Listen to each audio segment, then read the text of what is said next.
சகோதர சோலே, அன்னையுடைய அன்பு பிள்ளைகளே, இயேசுவின் நாமத்தில் உங்கள் அனைவருக்கும் இனிய காலை வணக்கம். இன்று வியாழக்கிழமை, இன்றைய நாள் இனிய நாளாக அமையட்டும். நீங்க எல்லாரும் நல்லா இருக்கணும். இன்றைய நாளில் ஆண்டவரை தொடுவதற்கு ஒரு கூட்டம் அலைமோதி கொண்டிருக்கின்றது. ஆண்டவர் தொட வேண்டும் என்று ஒரு கூட்டம். ஏன் இந்த கூட்டம்? எதற்காக இந்த கூட்டம்? ஒரு சில நபர்கள் என்ன என்று தெரியாமலே ஆண்டவரை பின்பற்றிய கூட்டமும் உண்டு. இதில் பரிபூர்ண சுகநலமும் பெற வேண்டும் என்று இந்த நாளில் ஆண்டவருக்கு பின்னால் ஒரு கூட்டமே அலைமோதி கொண்டிருக்கின்றது என்றால் அது மிகையாகாது. இங்கு ஆண்டவரை தொட்டவர்களும், ஆண்டவர் யாரை தொட்டாரோ அவர்களும் பரிபூர்ண சுகநலமும் பெறுகிறார்கள். பிரியமான சகோதர சகோதரே, தொடுதல் என்பது அன்பையும் நல்ல உறவையும் குறிக்கின்றது. நம்முடைய உறவுகளெல்லாம் நல்ல உறவாக இருக்கின்றதா?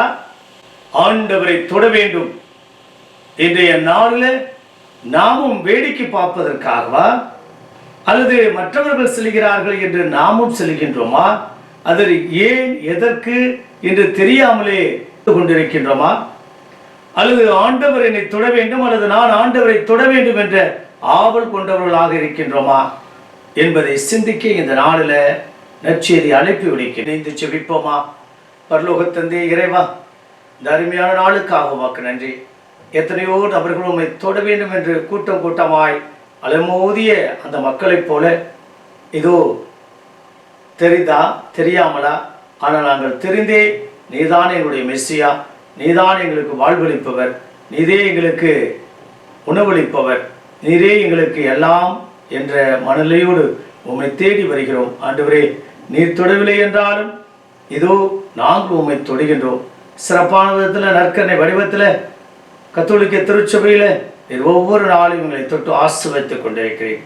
அதையெல்லாம் பேறு பலன்களாக ஆசீர்வாதமாக மாற்றும்படி எங்கள் ஆண்டவராய் இயேசு கிறிஸ்துவின் நாமத்தில் ஜெபிக்கிறோம் நல்ல பிதாவே, ஆமென்.